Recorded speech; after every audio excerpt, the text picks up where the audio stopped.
This is Top Accolade Global News Update. I am Abiodun Mohammed. The war on Ukraine did not pause for Christmas despite Russian President Vladimir Putin saying he was open to negotiations, with his forces launching more than 40 rocket attacks on Christmas Day, Ukraine's military said on Monday. 3 Russian military personnel were killed early on Monday by falling wreckage of a Ukrainian drone that was shot down as it was attacking a base in Russia's Saratov region, Russian news agencies reported, citing the defense ministry. It was the second attack on the base this month. The base, near the city of Saratov, about 730 kilometers southeast of Moscow and hundreds of kilometers from the front lines in Ukraine, was hit on December 5th in what Russia said was Ukrainian drone attacks on 2 Russian air bases that day.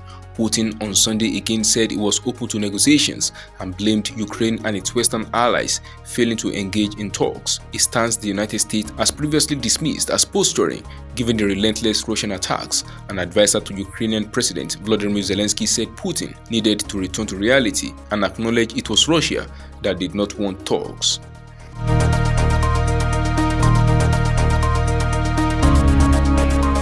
"71 Chinese Air Force aircraft, including fighter jets and drones, entered Taiwan's air defense identification zone in the past 24 hours, the island's government said on Monday, the largest reported incursion to date. Of the aircraft, 43 also crossed the Taiwan Strait median line, an unofficial buffer between the two sides that lies within the defense zone, Taiwan's defense ministry said in a report as Beijing continues military activities close to the Chinese-claimed island. Taiwan's official central news agency said it was the largest Chinese Air Force incursion to date, although there was no sense of alarm on the island, which has witnessed a steady increase in Chinese pressure in recent years. China, which claims Taiwan as its own territory, said it had conducted strike drills in the sea and airspace around Taiwan on Sunday in response to what it said was provocation from the democratically governed island and the United States.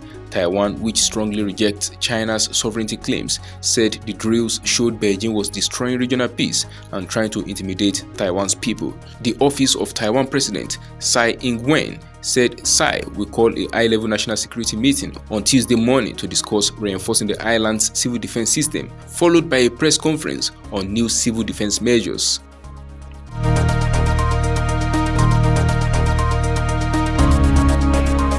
Moscow is ready to resume gas supplies to Europe through the Yamal-Europe pipeline, Russian Deputy Prime Minister Alexander Novak told state TASS news agency. The Yamal-Europe pipeline usually flows westward but has been mostly reversed since December of 2021 as Poland turned away from buying from Russia in favor of drawing on stored gas in Germany. In May, Warsaw terminated its agreement with Russia after earlier rejecting Moscow's demand that it pays in rubles. Russian supplier Gazprom responded by cutting off supply and also said it would no longer be able to export gas via Poland after Moscow imposed sanctions against the firm that owns the Polish section of the Yamal-Europe pipeline. Novak also reiterated that Moscow is discussing additional gas supplies through Turkey after a creation of a hub there. He also said that Moscow expects it would have shipped 21 billion cubic meters of liquefied natural gas (LNG) to Europe in 2022.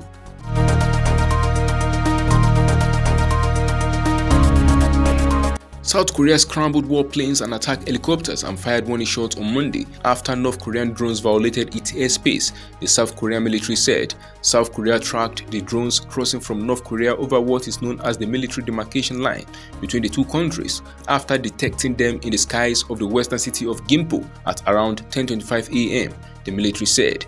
The drones are the first confirmed to have come from the isolated neighbor since 2017, when a North Korean drone believed to be on a spy mission crashed and was found on a mountain near the border. In 2014, a North Korean drone was also discovered on a South Korean border island. At least one drone came down further and flew over South Korea's capital, Seoul, in the latest intrusion, News One agency reported, citing an unnamed military official. The military said it tried to shoot down the drones, but it was not clear if it was successful and whether any of them were armed. South Korea's transport ministry said earlier that flights departing from its Incheon and Gimpo airports were suspended following a request from the military.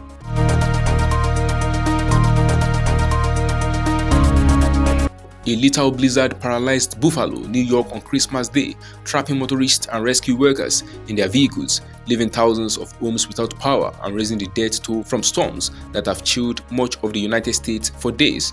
At least 30 people have died in US weather-related incidents, according to an NBC News tally, since a deep freeze gripped most of the nation, coupled with snow, ice and howling winds from a sprawling storm that roared out of the Great Lakes region on Friday.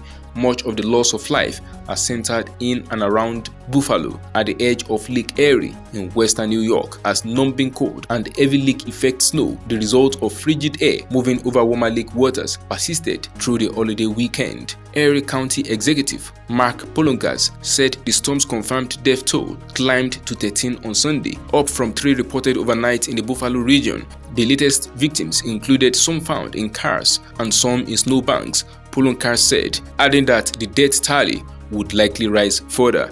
New York Governor Kathy Hochul called it an epic once-in-a-lifetime weather disaster that ranked as the fiercest winter storm to hit the Great Buffalo area since a crippling 1977 blizzard that killed nearly 30 people. That is the size of top accurate global news updates. You can follow us on our social media platforms as displayed on your screen. Happy New Week!